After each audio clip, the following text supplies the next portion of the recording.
Tingnan yung trip ni kuya or idea ni kuya, napaka-unique. Dahil walang aircon yung sasakyan niya. Ito yung ginawa niya.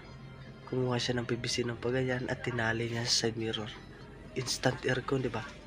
Bukas naman ang bintana. Yung inutusan ka ng mama mo, tapos nagdadamog ka. Ito yung ginawa mo sa pagbalat ng patatas. Ayos ka? Naghahanap ba kayo ng mas maangas na mason at mason helper? Ito na para sa inyo, guys. Kung nahihirapan kang magdugtong ng wire, guys, lalo na sa mas mataas na parte, ito nang gawin nyo, guys. Miss Dio. Meron na akong bagong idol dito sa social media, guys. Sino ba naman hindi mabibilib at matatawa dito?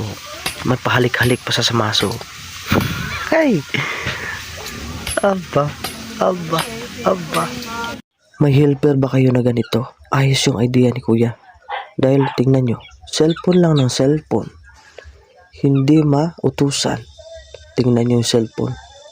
Diba pinako sa wall?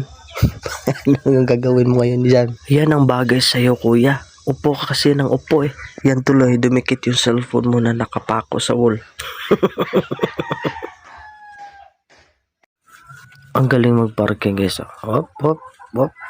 Malapit na lang. Hop.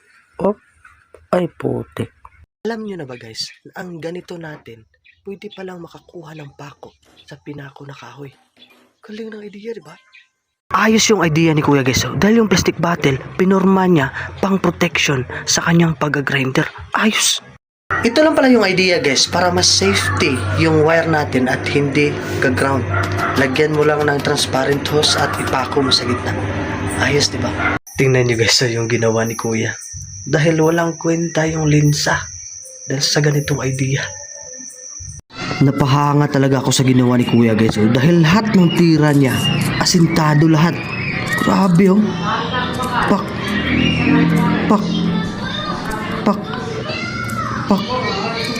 Grabing taong to.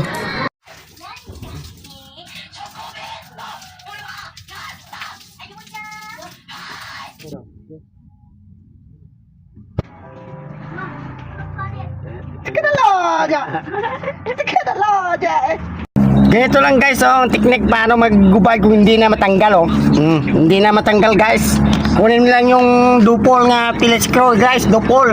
Nagmartelyo nga ano ni lolo, guys. Tapos ipakon mo ganyan, guys, oh. Oh, diba, guys? Ang galing ko, no? Basic. Yeah, teka na lang,